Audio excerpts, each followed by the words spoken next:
We take a look at the reasons Kazuchika Okada chose AEW over WWE. Elsewhere, Sheamus has deleted his social media account, but why is that? And finally, Cody Rhodes wants to see Chad Gable take on Gunther at WrestleMania 40. It's all in the wrestling news. Hello everyone, we're back again with more wrestling news. Do check out the earlier news video today if you missed that. But now we're going to talk about Justin Barrasso of Sports Illustrated, who's written an article kind of detailing all the background behind Okada's move to AEW, including a pretty key reason he might have chose AEW over WWE. Yes, the article reads, speaking with sources close to AEW and New Japan Pro Wrestling, Okada feels he'll be given the best opportunity to succeed in AEW. WWE was a real consideration for Okada. He loved the idea of being a part of WrestleMania, but in AEW, Okada is not forced to relocate. He can continue living in Japan if he chooses. It also means he can partner with the Bucks and extend his rivalry with Kenny Omega. Yeah, Okada, the article goes into Okada's long friendship with the Bucks. Apparently it goes all the way back to when they were all in TNA. I saw a thing, right? Apparently they bonded over, you'll never know what. What? Botchamania. No, this is Matthew's doing. Matthew is the genesis of Okada. Well, basically AEW starting. Yeah. And Okada then arriving 5 years later. That's crazy. I don't know if it's true. It could well be true. Yeah. Especially a bit of a language barrier, but everyone can laugh at some botches. Of course they can.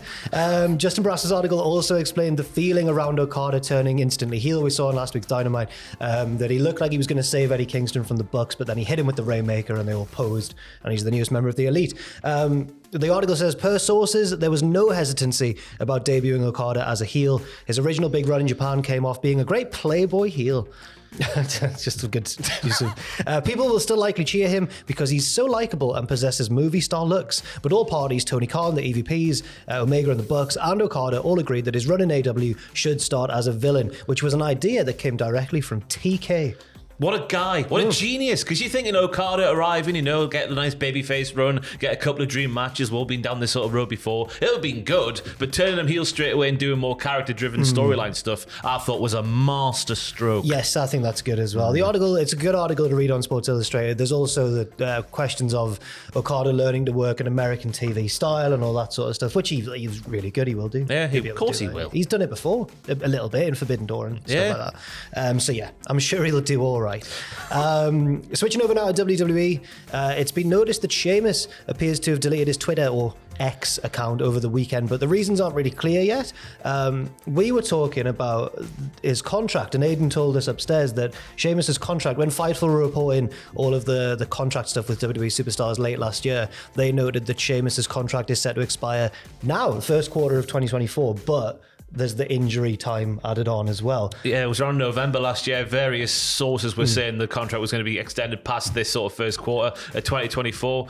Past WrestleMania at least, then you would assume, just because of time out being injured. So, I mean, this is speculation. It could maybe have something to do with that. He hasn't wrestled since Edge's farewell match on that episode of SmackDown on August 18th last year. But on the other hand, could it be part of a storyline as well, especially given what's happening on tonight's Raw? Yeah, it's the big gauntlet match, number one contendership match basically for Gunther's Intercontinental title match at WrestleMania. It's going to be Chad. It's going to be Sammy. There's other lads in the match as well, but those are the two focal points, I think. Could Sheamus also be another focal point of that thing somehow? Could he do an Edge and beat someone up beforehand and then get his way into the match? Drag them up his mount of omnipotence.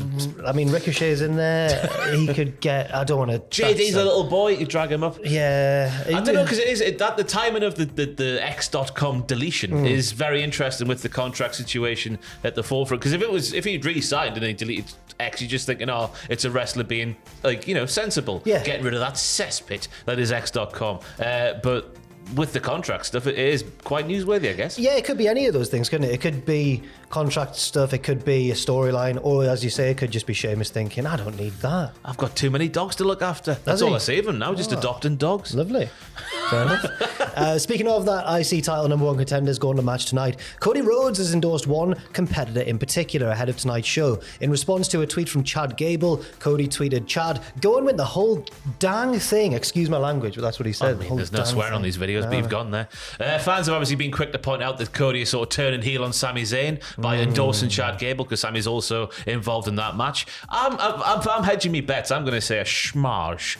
where Chad and Sammy are the final two, and something happens that means they both go on to WrestleMania. Because it feels like they've built up Sammy with his path to WrestleMania not being clear, then the title finding him, and that being his path to WrestleMania, Chad getting the revenge for his daughters crying. It feels like there's two solid stories there, and you shouldn't give up on one. Yeah, that's very true, and it would lead to a really thrilling triple threat match as well. Called to police. I mean, that one last year was my match. Was your match of the year as well? Yeah. Oh, it was fantastic. Oh, Whatever happens, I think they've set themselves up with various good options for Gunther's IC title match at WrestleMania. But I had a horrible thought upstairs while writing these notes. Charlotte Flair. No, she won't be in the match. Well, you never know. But no, I was thinking, Sammy's been acting a bit downtrodden, a bit like, and sometimes that's when a babyface might turn heel. And if he did that and screwed Cody Rhodes, oh my goodness! No, I don't want to. I know I shouldn't. At WrestleMania in the night 2 main you event, are smoking something strange. Could you imagine? I mean, it would make him the biggest heel in all the land.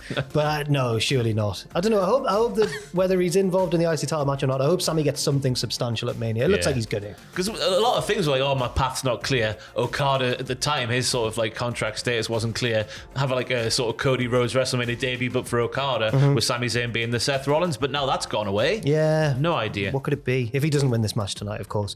Now we're going to speak about our favorite brand in all of WWE, NXT. Fightful Select have reported there's been a little bit of frustration in NXT regarding booking plans. Yeah, as ever, officials were very happy to have Asuka and Kairi Sane on last week's NXT television defending their tag team titles. However, there was some frustration with the champions having a title defense booked for next week's Raw during Monday's show. So Raw on Monday, title match is booked for the following Raw, but they defend it on Tuesday, which sort of then just makes the Tuesday match null and void. Kind of robs it of the suspense that we could see a title change. I don't think many people were expecting a title change, but it's always good to pretend. I don't know, because Tatum Paxley's the magic flows through her veins. That is very true. The champions did retain their titles on last week's NXT in a match against Tatum Paxley and the reigning women's champion Lyra Valkyria. And yes, they are set to defend their belts again tonight on Raw against Shayna Baszler and Zoe Stark.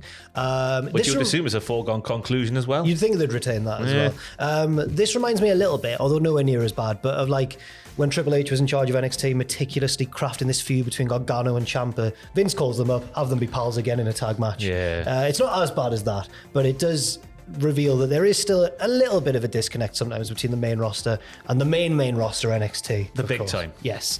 And finally, could Kenny Omega be the next Dave Meltzer? This is a fun way to end. Oh, it's exciting.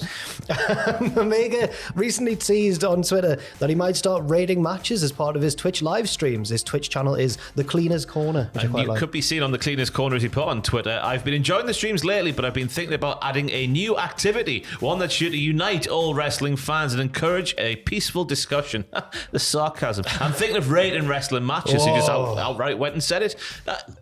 There's a part of me that thinks he's joking, but also there's a part of me that wants to see that, because you'd think the way that Kenny Omega puts together a match, you know, the long ones and the short ones, all the lengths, that he thinks about wrestling different to us two sat here. Yes, and that's something I want to see. One of the more interesting things in wrestling sometimes is like when you see repeated tropes in certain wrestlers' matches, like a film director, you'll see similar things in some of their films to previous ones, and you think, that's something they like do. Edge is quite a clear one. His matches often feature a lot of the same sort of stuff.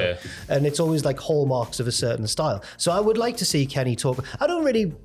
Not as much about the actual rating of the matches themselves, but as you say, I want to learn how he thinks about how to construct a match and all that. Why he would do something and why he doesn't do something, why it works for other wrestlers. Yeah, I couldn't care less. But like he's got, I've seen Dave Meltzer gave this one 6. Well, I would give it 6.25. Yeah, I mean, I couldn't give a toss about that. Yeah, we will report on that though if he does do it, because that's what everyone's going to react to. But no, it would be interesting. I'd like more wrestlers to do that maybe. Yeah. I know that Liam Slater of North Wrestling and formerly WCPW, he did a podcast for a while where he just talked about what he watched that month, whether it was current matches or historic matches, just talked about why he liked them, and I thought that was good. Do that again, Liam. Go on. Why not? Why not? You're not busy. Is Stevie Richards the closest we've had to that sort of like in-depth taking apart of certain things and whatnot? Or is that more just the moves? But I like that as well. It was interesting.